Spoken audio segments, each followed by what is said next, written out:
Yan guys, nagluto po ako ng fried rice with coloring. Natutunan ko pong magkulay ng rice dahil po may kasama po akong dalawang Sri Lanka. Mahilig po sila magluto ng rice na with coloring. So humingi po ako ng kaunting pangkulay para po maganda tingnan. Yan po. Fried rice, pang dinner ko po, tsaka pang baon na rin po bukas sa aking trabaho.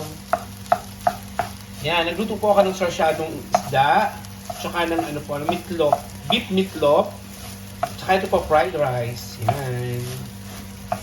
Di ba po bongga? Lord, thank you for all the blessings. Okay, only ano ha? Only 59, okay? 59. Okay? Yeah, 59, make it close, okay? Thank you, my assistant. Close.